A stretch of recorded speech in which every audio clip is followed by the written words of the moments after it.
Welcome to Install from Heap, Episode 13, a Netrunner podcast from Rattlebox Games about jank, deck building, and cyberpunk nonsense. I'm Brendan Riley. Today on Install from Heap, exchange of information. We'll talk about recent plays and upcoming plays. In Frantic Coding, we'll talk about some new IDs I decided to try.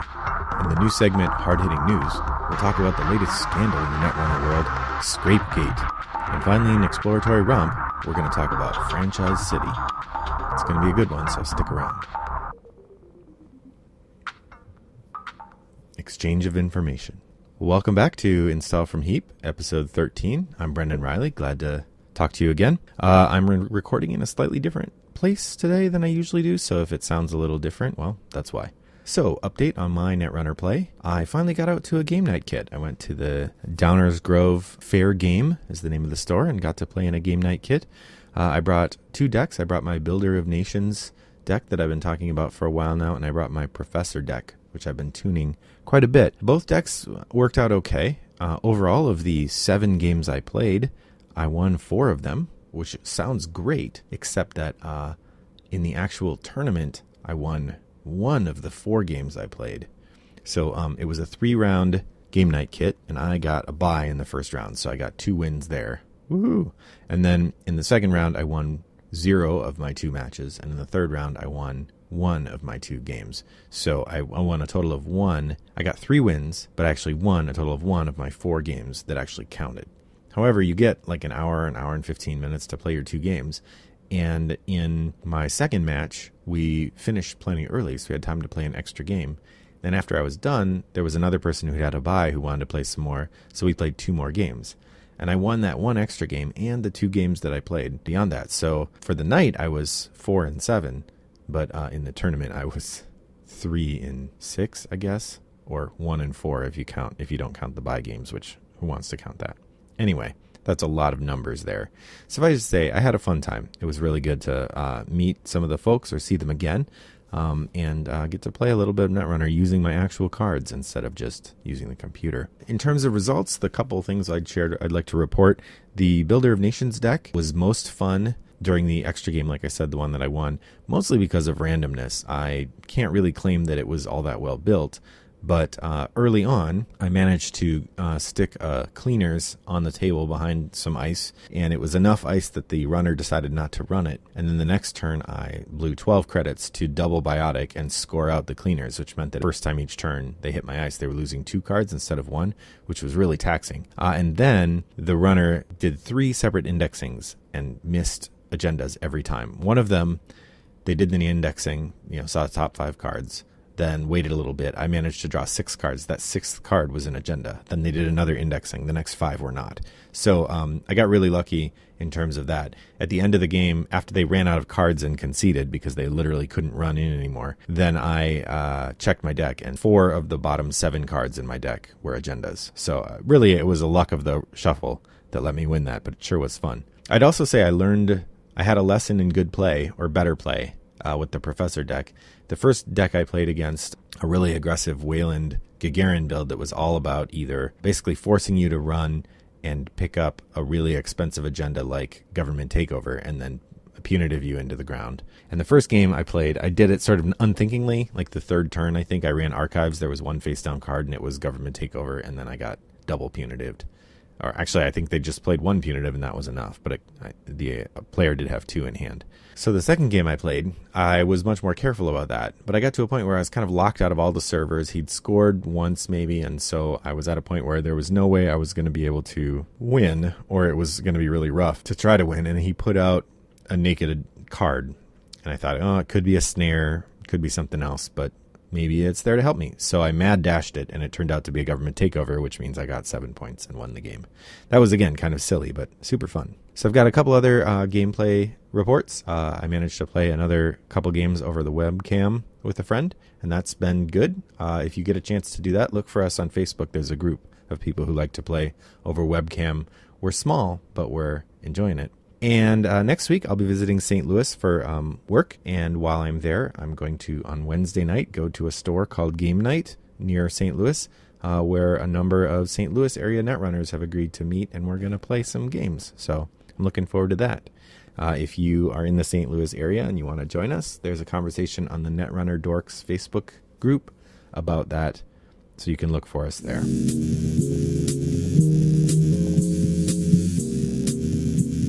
Frantic coding. So I thought, getting ready for my webcam game last week, I was building decks based on two IDs I hadn't played with before. So I thought I'd talk a little bit about what I tried to do. One of the decks was called Haarpsichord Studios, and this one, the ID power, it's an NBN deck. It says the runner cannot steal more than one agenda each turn. Now, it seems like the goal here, the key way to do it, is to basically wreck the runner's game by fast advancing.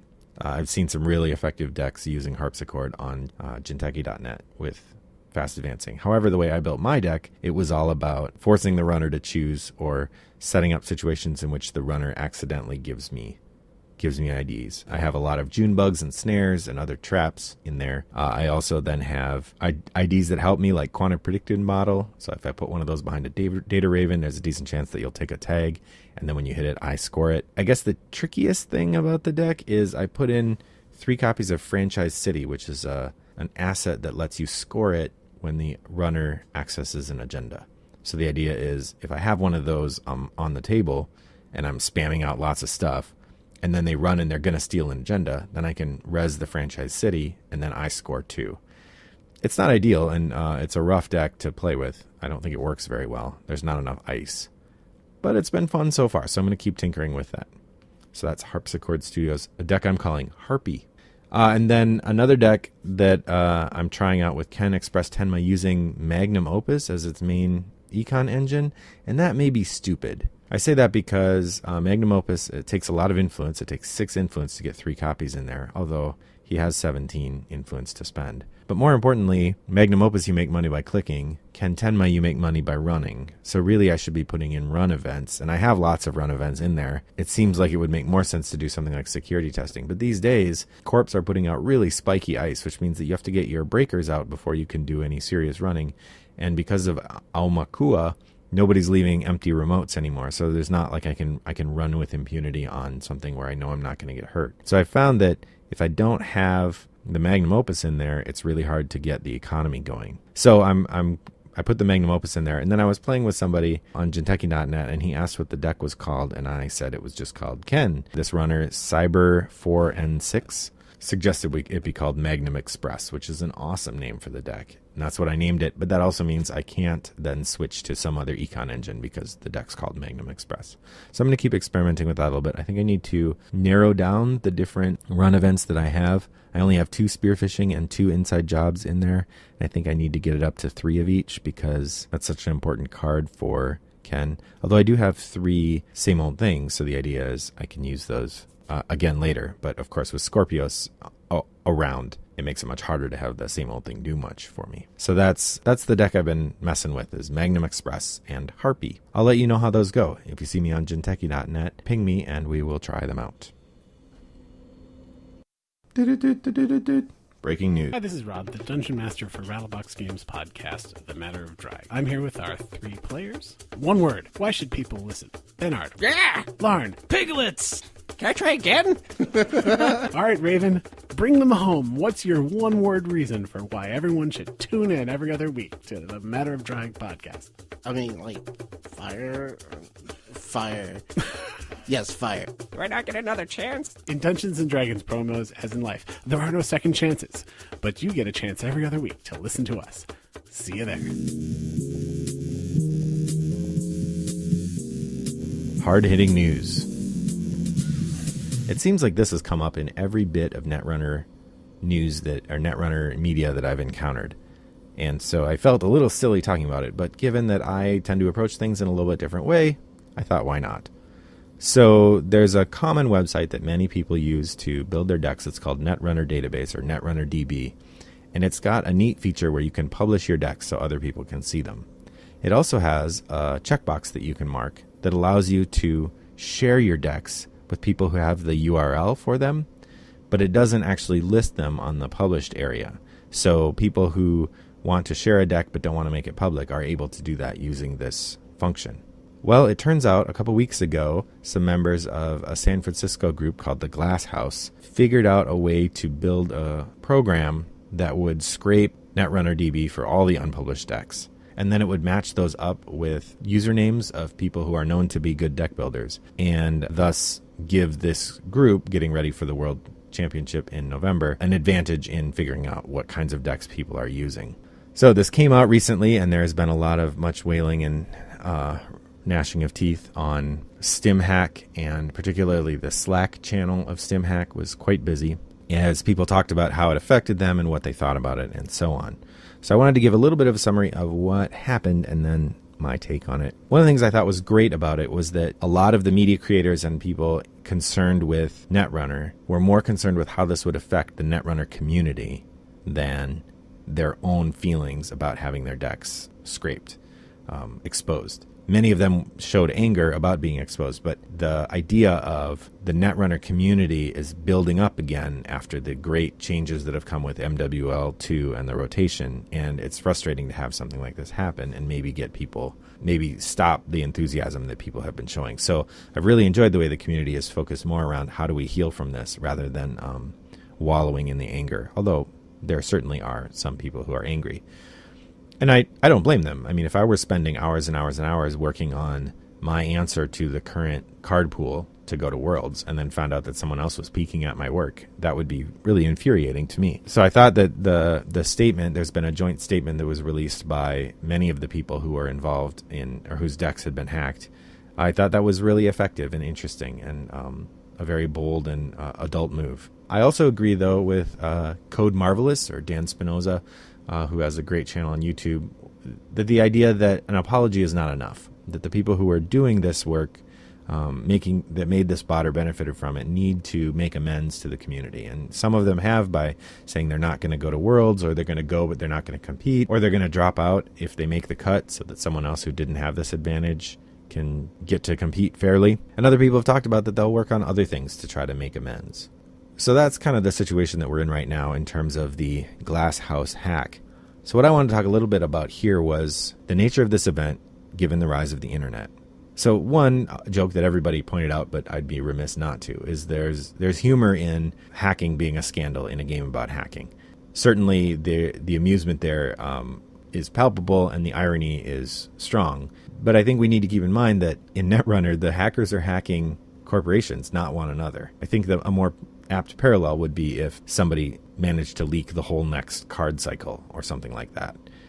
That would be closer to what things were, or better yet, if they're leaking agendas, maybe they managed to leak some essential marketing about FFG, which I guess happens a lot. We knew about the restricted and banned list before it was published. But the other thing that I was really interested in with regard to this event was the ethics of the thing. There's been some interesting debate where many people say, clearly this is wrong. This was meant to be private. Some other people sort of made the, well, you're dumb if you left your decks exposed argument, which to me sort of is the same argument that you make about, if your house isn't secure enough, then you're dumb for letting it get burgled, which I don't find very convincing. But in the age of the internet, there is some argument for people being responsible for this. But there was also an undercurrent of the people who were involved basically saying they didn't really think anything was wrong with what they were doing. At least they didn't realize anything was wrong with it when they started.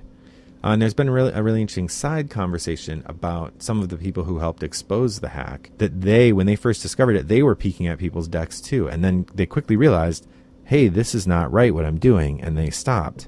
So I guess I kind of want to get into why did people think that this was okay? Now, it's just one of them is one aspect of it is that it's the sort of facelessness of the internet. When we first started having internet communities, we quickly discovered that different people had different ideas about what the community was for. There's a fantastic essay about this from the late 90s called A Rape in Cyberspace, which is about a text-based community where one player assaulted one another in text form, and there was a long discussion about whether anything had really happened or not. And I've used this particular essay in game classes because it's really interesting to look at different people, what kind of time they've spent in games, and how they feel about the seriousness or non-seriousness of normal ethical transgressions in gaming spaces. I think the easiest way to see this is if you look at the recent scandal with PewDiePie and his use of racial epithets during gameplay. While I think every right-thinking person is quite clear that using racial epithets is not okay, And being someone who is in a position where you could casually let slip a racial epithet is an ethically dubious and dire situation that you need to correct for yourself and makes you a terrible person. However, I hate to say however on something like that, but game culture is incredibly insidious. And I've read some really interesting essays about people who have to decide, do I keep playing games and put up with people using language like this? Or do I stop playing games? Because that's kind of, in video game culture, that is often the case, that people are shockingly scandalous in their behavior. And in part, it has to do with the anonymity and inconsequentiality of the experience, that if they call someone a name, they don't get to see that person get upset. Or if they do, they get upset in a way that lets the name caller win the match. I feel like in some ways you could say that this comes from the same place, that the desire to get a competitive advantage because of a technical loophole feels like figuring out the best place to jump from in a, if you figure out a place where you can hide in an MMO and kill people and they can't see you, that wouldn't be considered cheating. It would be, making use of a loophole in the game. And I feel like the instinct there was that. At the same time, I feel like a key defining factor is the idea of that they were enthusiastic and curious without consideration of the ramifications of their actions, which leads me to one of my favorite movie clips of all time from Jurassic Park. Gee, the lack of humility before nature that's being displayed here staggers me. Yeah, don't you see the danger, John, inherent in what you're doing here? Genetic power is the most awesome force the planet's ever seen, but you wield it like a kid that's found his dad's gun. I don't think you're giving us our due credit. Our scientists have done things which nobody's ever done before. Yeah, but your scientists were so preoccupied with whether or not they could, they didn't stop to think if they should. Of course, in this clip, Ian Malcolm is suggesting that there's a danger of science progressing without ethics, without philosophy. And computer science works the same way, right? This is the stuff of science fiction, the dangers of creating AI, that often the people who would create AI wouldn't think about the dangers of it, or that philosophy needs to inform us. And I think here, the excitement of making this thing, and I've done programming, it is really fun to make a cool program that does something neat. The excitement of making this thing, I think, blinded people to the real world ramifications of what they were doing. And there's been some really effective conversations, I think, out of this. And I really admire the way the Netrunner community has come together to talk about this. I'm glad things have worked out the way they have, and I hope that there won't be too many long-lasting repercussions from the Glass House hack.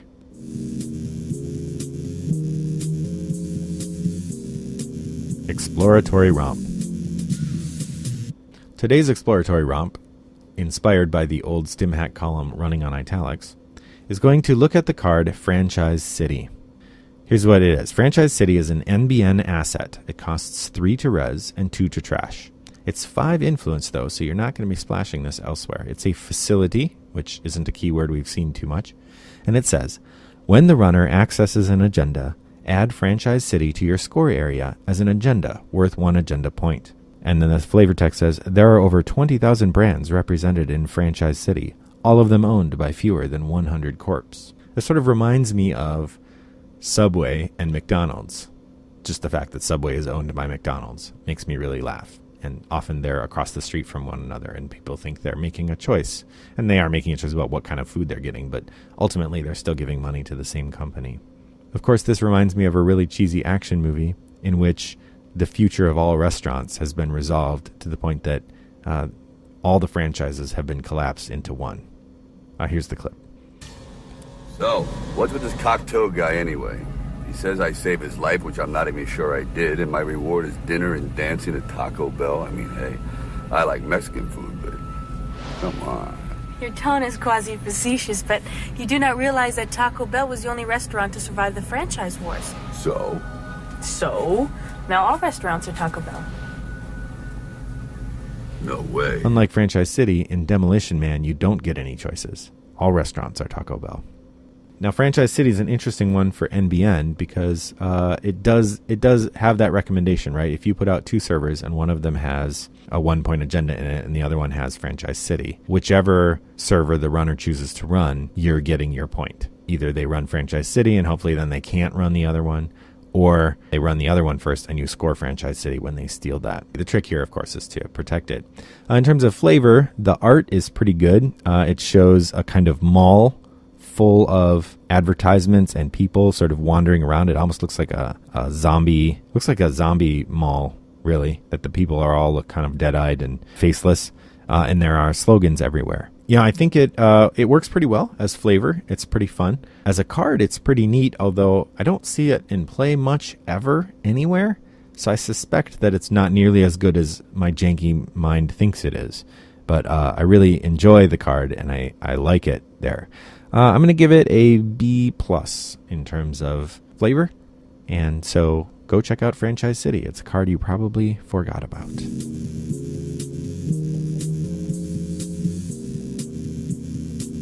Au revoir.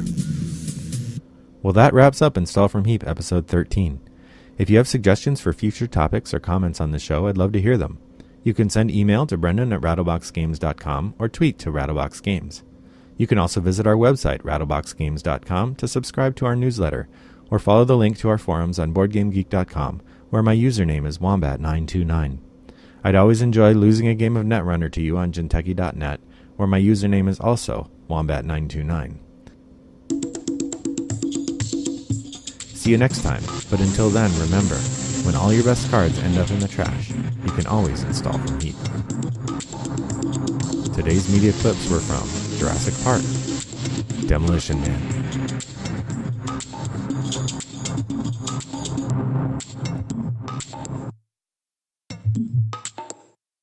Brought to you by Rattlebox Games.